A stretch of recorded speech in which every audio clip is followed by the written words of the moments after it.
who was looking after them. Two Canadians who pleaded guilty in a plot to acquire anti-aircraft missiles and other military equipment for the LTTE have been sentenced to 26 and 14 years in prison. U.S. District Judge Raymond Deary delivered the sentences. Sathajan Sarachandran, 30, and Nadarasa Yogarasa, 55, were among 4 men arrested in 2006 in an FBI sting operation as they attempted to purchase surface-to-air missiles, missile launchers, and hundreds of AK-47 automatic rifles that were to be used against Sri Lankan aircraft.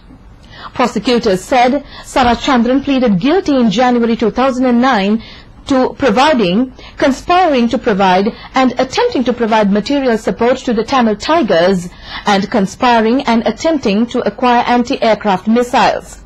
They said Nadarasa pleaded guilty at the same time to conspiring and attempting to provide material support to the group. According to prosecutors, the men were acting at the direction of senior Tamil leadership, including Intelligence Chief Pottu Amman, who was among those killed in the final phase of Sri Lanka's offensive against the group. U.S. Attorney Benton Campbell said in a statement that the sentences handed down yesterday send a clear message that they will use the full force of the law to stop terrorist organizations and their supporters in their tracks. The 2 other men who have pleaded guilty in this case have yet to be sentenced.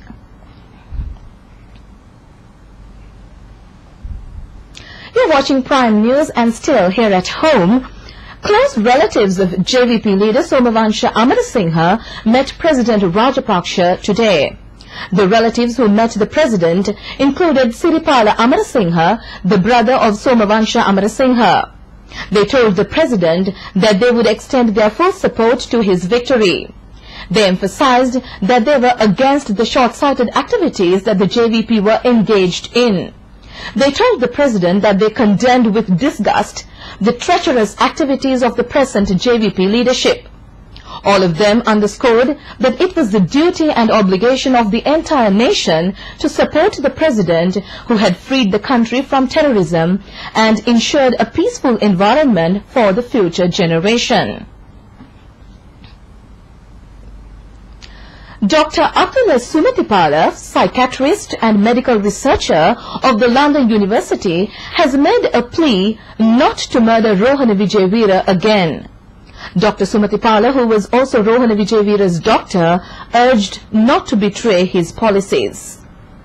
As a person connected to the JVP, had a history for 40 years, was arrested in 83 after the undemocratic proscription of the party, and as a person who was abducted in broad daylight in 89 and suffered in a torture chamber, I appeal to the nation as a person who knows Vijayveera and his motives very well, and therefore I appeal to everybody not to take a wrong decision and make a U-turn of the history.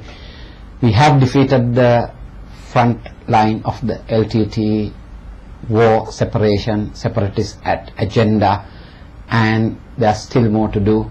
I earnestly appeal never to repeat any such thing, and we need this democracy, peace in this country, and therefore I earnestly appeal to everybody not to leave any room for us to repent and make a U-turn, as well as not to repeat 89 again.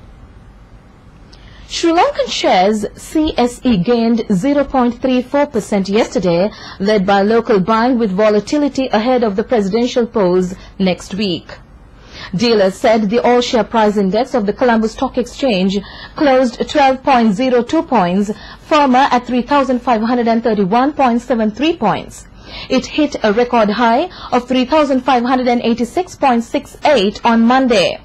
The day's turnover was 1.68 million rupees, around thrice of 2009 daily average of 593.6 million rupees.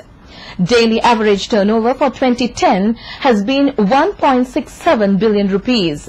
Foreign investors have sold a net 1.9 billion rupees worth of shares so far in 2010 after selling a net 785.3 million rupees last year.